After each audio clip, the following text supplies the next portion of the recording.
Assalamualaikum warahmatullahi wabarakatuh. Selamat berjumpa kembali dengan saya Santa Banteng SPD dalam pembelajaran kita. Kali ini saya akan membahas tentang hubungan kalor dan perubahan suhu benda.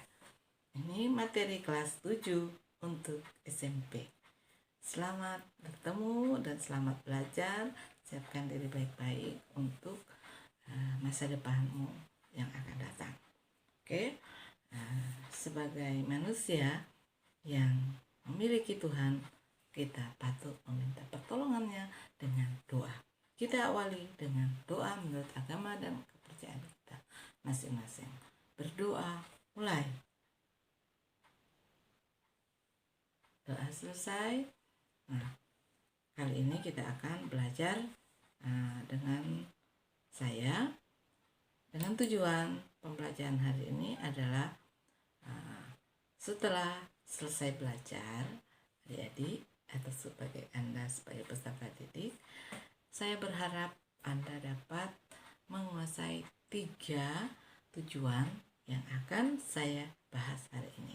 Yang pertama, bertujuan untuk menyelidiki faktor-faktor yang mempengaruhi kenaikan suhu benda akibat pemberian kalor. Yang kedua, menerapkan persamaan kalor untuk kenaikan suhu pada persoalan yang sesuai.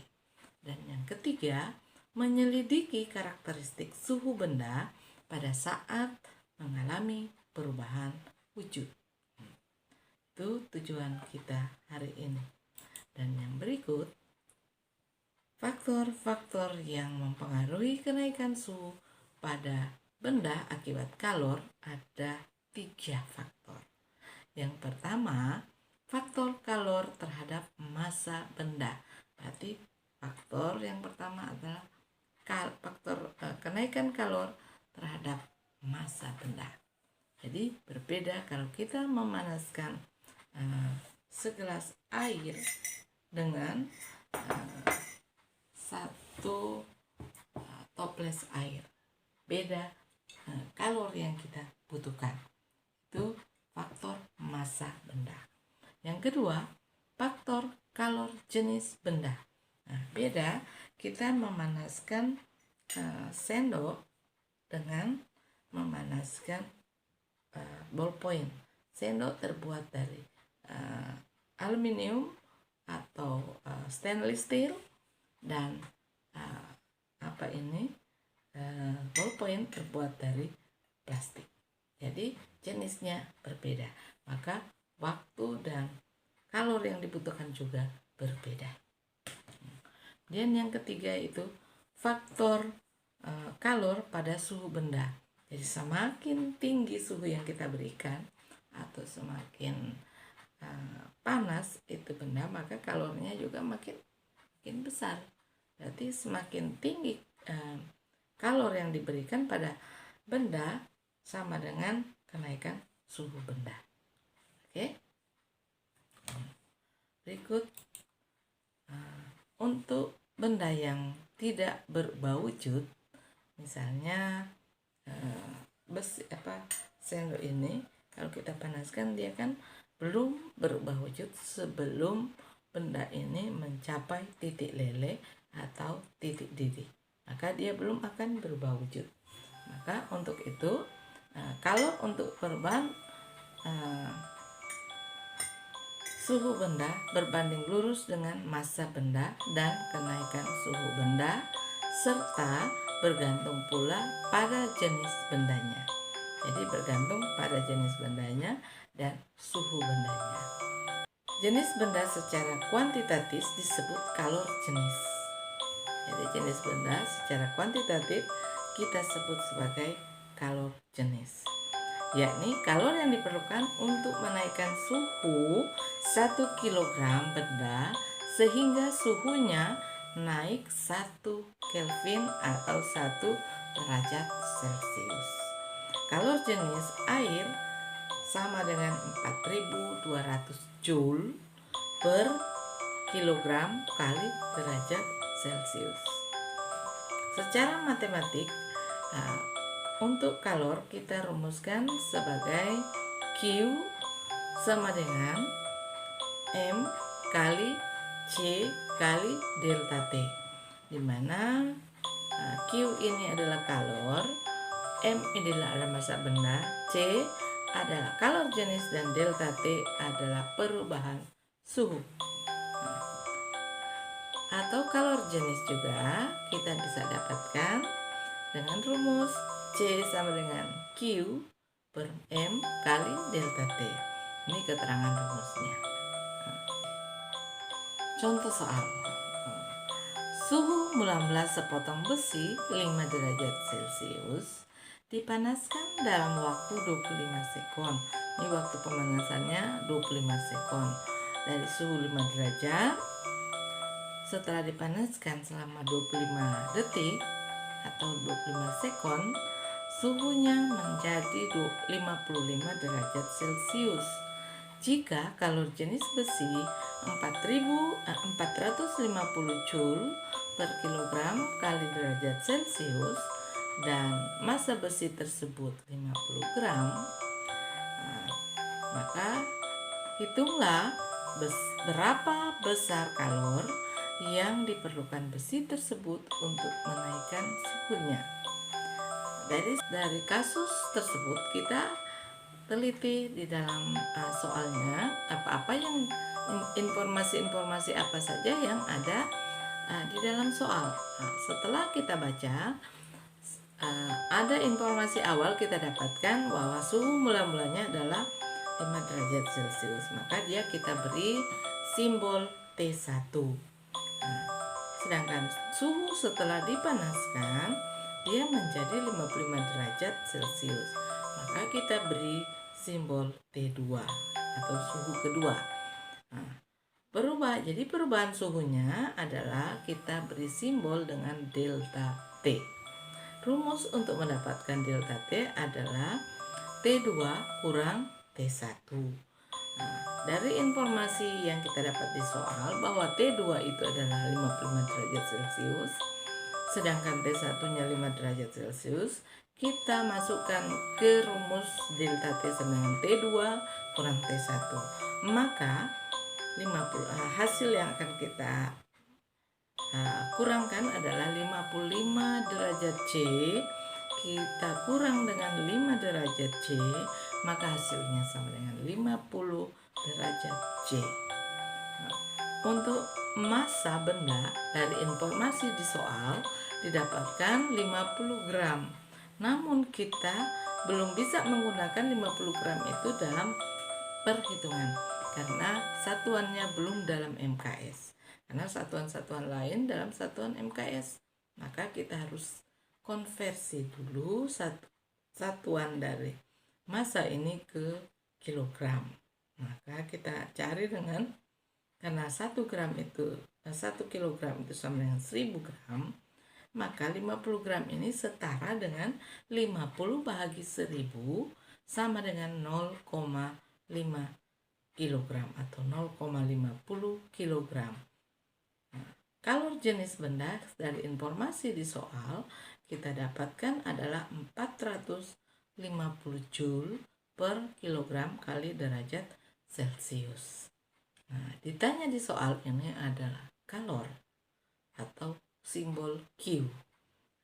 Penyelesaian soal, maka kita pakai rumus Q karena yang ditanya di soal adalah kalor. Maka kita dapatkan rumus Q adalah Q sama dengan M kali C kali delta T. Dari informasi yang didapat kita masukkan harga-harga dari M, C, dan delta T.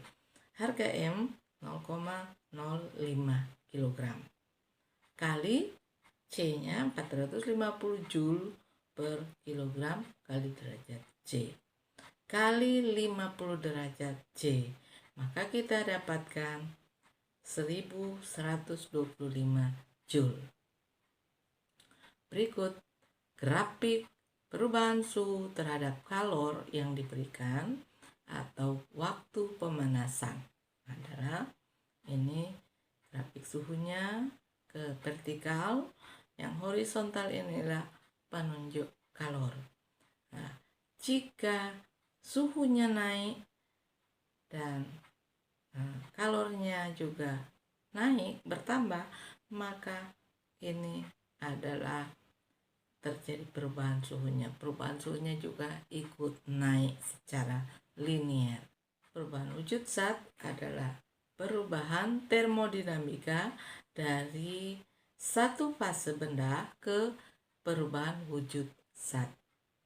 Ini bisa terjadi karena peristiwa keadaan wujud zat yang lain, yaitu pelepasan dan penyerapan kalor.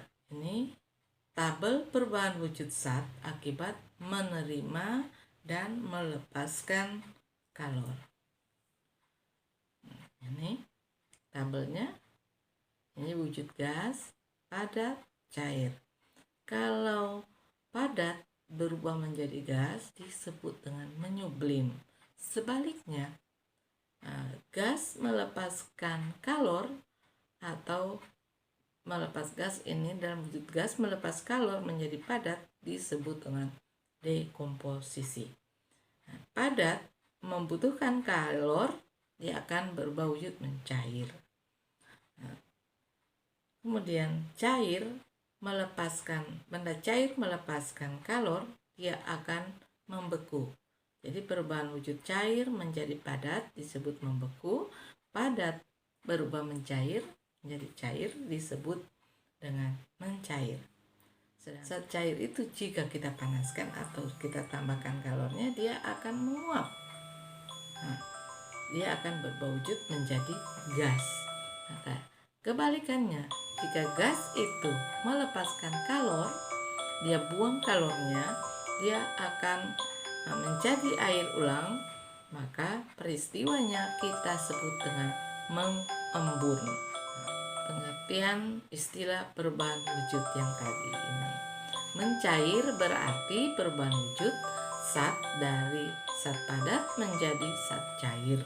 Contohnya, es yang dipanaskan menjadi air. Contoh lain, coklat batang yang dipanaskan akan mencair.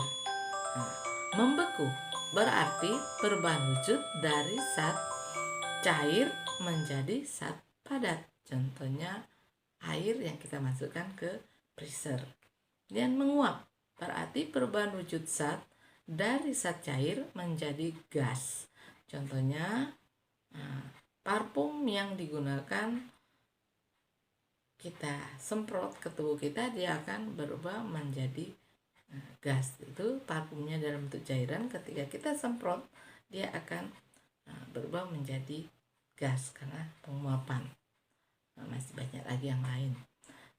Kemudian mengembun berarti perubahan wujud dari zat gas menjadi cair. Contohnya ketika kita memasak air, kalau kita tutup dengan penutup panci, setelah air itu mendidih lalu kita dinginkan tanpa kita buka penutupnya, setelah airnya dingin, maka kita akan temui titik-titik embun di penutup panci.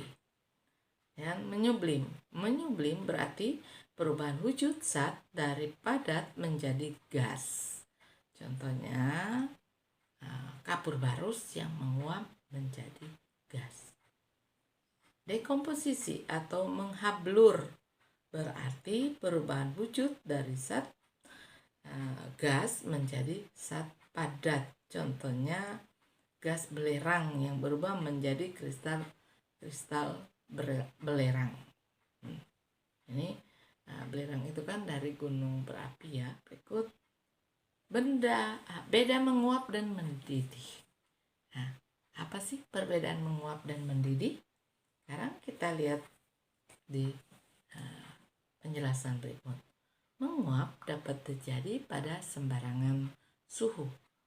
Perubahan dari fase cair ke gas terjadi pada permukaan zat cair. Jadi menguap itu perubahan dari fase cair ke gas yang terjadi di seluruh permukaan zat cair. Mendidih terjadi pada suhu tertentu. Tidak dipatok berapa suhunya. Karena contohnya air mendidih pada suhu 100 derajat Celcius. Tetapi ketika kita mendidihkan air di puncak gunung, maka suhunya bukan lagi 100 derajat Celcius air mendidih, namun akan turun dari situ karena faktor tekanan udara. Perubahan dari fase cair ke gas terjadi pada seluruh bagian cair. Di permukaan laut, air mendidih pada suhu 100 derajat Celcius. Titik didih semakin kecil seiring dengan ketinggian atau tekanan udara yang semakin kecil. Sama dengan Ibu ceritakan tadi, kalau kita mendidihkan air di permukaan laut suhunya bisa 100 derajat Celcius baru air mendidih, tetapi kalau di puncak gunung bisa saja karena ketinggiannya semakin tinggi dari permukaan laut, maka tekanan air di situ akan berubah, akan turun. Kalau semakin tinggi kita naik ke permukaan gunung atau naik dari permukaan laut, maka tekanan udara juga di situ akan berkurang. Tetapi semakin dalam kita menggali tanah, maka suhunya juga akan bertambah. Nah, itu kebalikannya ya. Yang ketiga, sebenarnya suhu bukan faktor penentu peristiwa mendidih. Namun yang menentukan faktor mendidih itu adalah tekanan dari udara yang menekan pada benda cair yang kita didihkan. Jadi sini ketika suhunya turun, mendidihnya akan lebih cepat dibandingkan dengan tekanan suhunya yang tinggi. Kesimpulan, faktor-faktor yang mempengaruhi kenaikan suhu pada benda akibat kalor adalah sebagai berikut. Yang pertama, faktor kalor terhadap massa benda. Yang kedua, faktor kalor terhadap jenis benda. Yang ketiga, faktor kalor terhadap suhu benda. Rumus kali C kali delta T. Nah, istilah-istilah ini istilah-istilah dalam perubahan wujud zat, yaitu mencair, membeku, menguap, mengembun, menyublim, dan dekomposisi. Itu sudah adik-adik pelajari dari SD. Ibu tinggal mengulang. Nah, sekarang kita masuk pada uji kompetensi untuk mengingatkan kembali, untuk memastikan bahwa adik-adik itu memahami materi yang Ibu ajarkan hari ini atau tidak. Maka Ibu sediakan 3 soal di sini untuk menguji pemahaman adik-adik. Yang pertama, pada proses pemanasan besi dan aluminium didapat hasil penyelidikan aluminium lebih cepat panas dan lebih cepat dingin pula. Nah, jelaskan mengapa hal ini terjadi. Kemudian yang kedua, dalam memanaskan air yang masanya 2 kg dari suhu 4 derajat Celcius menjadi 64 derajat Celcius dengan kalor jenis air 4200 Joule per kilogram kali derajat Celcius.